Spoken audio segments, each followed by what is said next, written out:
আমাকে অনেকে কয় যে রাষ্ট্রনায়ক হিসেবে খালেদা জিয়া শেখ হাসিনার একটা তুলনামূলক আলোচনা করা, এইভাবে তুলনা করা খুব মুশকিল। কারণ আপনাকে তো আপেলের সাথে আপেলের তুলনা করতে হবে, তাই না? আপেলের সাথে তো কাঁঠালের তুলনা করা যায় না। আপনাকে তুলনা করতে হবে এমন একটা সমস্যা সমাধানে দুইজনের সিদ্ধান্ত নেওয়া যে সমস্যাটা একই রকম ছিল দুই সরকারের। তো আল্লাহর কি কাম, হঠাৎ করে একটা সুযোগ আসছে ঠিক একইভাবে আপেলের সাথে আপেলের তুলনা করার আর কি, দুই নেতৃত্বের রাজনৈতিক সিদ্ধান্তের তুলনা করা, দেশ চালানোর তুলনা করা। আলোচনাটা শোনেন, তারপরে সিদ্ধান্ত নিয়ে না আপনি কে কেমন রাষ্ট্রনায়ক ছিলেন। এই যে নতুন বছরটা শুরু হলো না বাংলাদেশে, তো ভারত বাংলাদেশের দ্বিপক্ষীয় সম্পর্কের দুইটা গুরুত্বপূর্ণ সংবাদ দিয়ে কিন্তু শুরু হয়েছে। প্রথম খবরটা প্রকাশিত হয়েছিল একদম 1 জানুয়ারি, হ্যাঁ, বছরের পয়লা উপহার আর কি। এটা কয় হয়েছে একটা গুরুত্বপূর্ণ খবর। তার আগে জানেনি যে বাংলাদেশে কিন্তু ইন্ডিয়া পাটের পণ্যের উপরে অ্যান্টি ডাম্পিং শুল্ক আরোপ করছে আরো 5 বছর আগে, সেটা আরো 5 বছরের জন্য বৃদ্ধি করছে।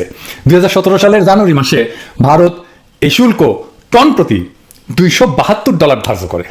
এইবার এটা বাড়াইছে, টন প্রতি $351.72 করা হয়েছে, অর্থাৎ সর্বোচ্চ শুল্ক প্রায় 40% বাড়ানো হয়েছে। দেখেন, আর দ্বিতীয় খবরটাও 1 জানুয়ারিতে প্রকাশিত হয়েছে। এতে কওয়া হয়েছে বাংলাদেশের ভূখণ্ডের উপর দিয়া এখন ইন্ডিয়ান প্রমোত্তরি ভারতের কাশি থেকে ডিব্রুগড় পর্যন্ত যাবে আর কি। তো বাংলাদেশ ভূখণ্ডের ভিতর দিয়ে কতটুকু যাবে? প্রায় 1100 কিলোমিটার আর কি, এই প্রমোত্তরিগুলো হয়েছে। দেখেন, একই দিনে কিন্তু খবরটা হয়েছে। এই দুইটা খবরে কাঁঠাল রানীর আমলে বাংলাদেশ ইন্ডিয়া সম্পর্ক কেমন ছিল সেটার একটা স্পষ্ট চিত্র কিন্তু পাওয়া যায়। একই দিনে ইন্ডিয়া বাংলাদেশের কাছ থেকে আমাদের ভূখণ্ডের উপর দিয়ে চলাচলের বন্দোবস্ত আদায় করে নিছে, এবং অন্যদিকে একই দিনে বাংলাদেশের উপরে চাপাই দিছে একটা অত্যন্ত অন্যায্য শুল্কের ভার। শুল্কটা আবার দিতে হবে কিন্তু ইন্ডিয়ান মুদ্রায়, বুঝছা, রুপিতে। তো মোট কথা, হাসিনার আমলে ইন্ডিয়ার সাথে বাংলাদেশের সম্পর্ক দাঁড়িয়েছে এরকম যে ইন্ডিয়া শুধু নিবে আর কিছুই দিবে না, বুঝছাও।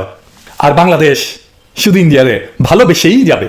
আর বাংলাদেশের একটা অথর্ব একটা বাণিজ্য মন্ত্রী আছে না, মোটা, টিপু মুন্সি। ওই টিপু মুন্সি ডিসেম্বরে দিল্লি গেছিল আর কি। ওইখানে দিল্লি থেকে ফিরে এসে কি কইছিল জানেন? কইছিল যে ভারত সরকারকে সে অনুরোধ করে আসছে পাটজাত পণ্যের উপরে যে অ্যান্টি ডাম্পিং শুল্কের মেয়াদ যেন না বাড়ায়। হে বালশুন, এটা কি অনুরোধ করার বিষয় নাকি? অনুরোধ করার জন্য মন্ত্রী হচ্ছে তুমি? গার্মেন্টস করে কাঁচা পয়সা বানিয়েছিল কিছু, হচ্ছে মন্ত্রী তো করতে পারবে একটা দেশের, হচ্ছে মন্ত্রী। কিন্তু হাসিনার আর সব কটা মন্ত্রীর মতো তুমি একটা বালশুন। যাই হোক, ইন্ডিয়া তো মুন্সির এই অনুরোধের কোনো রকম দাম দেয়নি আর উল্টা মুন্সি ফিরে আসার পরপরই এই অ্যান্টি ডাম্পিং শুল্কের মেয়াদ বাড়াই দিয়া এই হাসিনা সরকারকে কাঁঠাল রানীকে হ্যাপি নিউ ইয়ার জানাইছে। আচ্ছা, অ্যান্টি ডাম্পিং কি? ও তো ভুলে গেছে, আগে কইলে ভালো হতো। আচ্ছা ঠিক আছে, কই আনি। ইন্টারেস্টিং জিনিস, বিষয়টা কি এটা বোঝার জন্য, দেশ চালানোর জন্য, দেশের স্বার্থ রক্ষার জন্য খুবই জরুরি একটা বিষয়। তো বুঝানি মানে চালা বুঝে যাবেন আর কি। মানে বিশ্ব বাণিজ্য সংস্থা আছে যে WTO, তারা অ্যান্টি ডাম্পিং বিষয়টাকে এইভাবে ব্যাখ্যা করছে যে একটা কোম্পানি যদি কোনো একটা পণ্য তার দেশের বাজারে যে দামে বেচে আর কি, তার চাইতে কম দামে যদি রপ্তানি বাজারে বিক্রি করে, তাহলে বলা যায় কোম্পানিটা রপ্তানি বাজারে পণ্যটার দাম করছে, বুঝছাও। তো এরকম একটা যদি পরিস্থিতি হয়, তাহলে যে দেশে পণ্যটা গেল আর কি, যে রপ্তানি কইরা, মানে যারা আমদানি করলো, তারা ওই পণ্যের উপরে অ্যান্টি ডাম্পিং ডিউটি বা শুল্ক চাপাইতে পারে। কারণ হচ্ছে যে কোম্পানিগুলো করে কি, বাজার দখল করার জন্য অনেক সময় কোনো দেশে অনেক কম দামে মাল সামাল পাঠায় দেয় আর কি। তো এটা করলে তো যে দেশ আমদানি করবে তারা তো বিপদে পড়ে, কারণ তার এখানে স্থানীয় উৎপাদক আছে। তো ওইখানে তো একটা আনফেয়ার কম্পিটিশন হয়, অন্যায্য একটা কম্পিটিশন, বেইনসাফি হয় ওই দেশের স্থানীয় উৎপাদকের সঙ্গে। সেই জন্য অ্যান্টি ডাম্পিং শুল্ক, মানে দাম করেছে, হ্যাঁ, প্রোডাক্ট, তো সেই জন্য এই অ্যান্টি ডাম্পিং একটা শুল্ক দেয় যেন প্রোডাক্টের দাম বেড়ে যায়। দাম বেড়ে গেলে তখন এটা প্রতিযোগিতামূলক হবে। বুঝতে সমস্যা হচ্ছে? আচ্ছা, আরো ভালো করে এটা বুঝিয়ে দিই আর কি। ধরেন চীন আমেরিকার কিছু কম্পিউটার পাঠাইলো কম দামে আর কি, রপ্তানি করলো। তো আমেরিকা হিসাব নিকাশ করে চীনকে কইলো যে হাঙ্গের কাছে যে দামে কম্পিউটারটা বিক্রি করছো, তুমি তো নিজের বাজারে তার চাইতে বেশি দামে বিক্রি করো, হাঙ্গেরে কেন তুমি কম দামে বিক্রি করলা? তো তার মানে তুমি এই কম্পিউটারটা আমার দেশে দাম করছো, তাই না? তো এই কারণে তো আমার দেশে যে উৎপাদকরা আছে যারা বানায় কম্পিউটার, তারা তো তোমার সাথে একটা বেইনসাফি প্রতিযোগিতায় লিপ্ত হইলো, তার সাথে তোমার সাথে তো প্রতিযোগিতা পারবে না, তাই না? তো এই অন্যায্য অবস্থার প্রতিকারের জন্য আমরা তোমার উপরে, কম্পিউটারের উপরে আমরা একটা অ্যান্টি ডাম্পিং শুল্ক বসাচ্ছি, যেন তোমার দাম আমার বাজারে আমার স্থানীয় উৎপাদকের দামের সমান হয়, ফেয়ার কম্পিটিশন করো, বুঝছাও।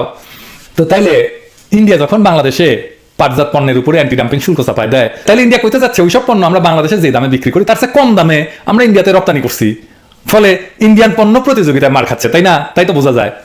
তো সব আইনেরই তো অপপ্রয়োগ আছে, তাই না? তেমন এই আন্তর্জাতিক অ্যান্টি ডাম্পিং আইনের অপপ্রয়োগ করে থাকে অনেক দেশ। শুধাই অ্যান্টি ডাম্পিং শুল্ক বসায় দেয় কোনো দেশ আরেক দেশের পণ্যের উপরে, ঢুকতেই দেবে না। নিজের মার্কেটে আমি আর কাউরে ঢুকপার দেবো না আর কি, বুঝাও। তো তাইলে এরকম অন্যায্য আচরণের যদি শিকার হয় কোনো দেশ, কার কাছে বিচার দিবে? এগুলো ব্যবস্থা আছে?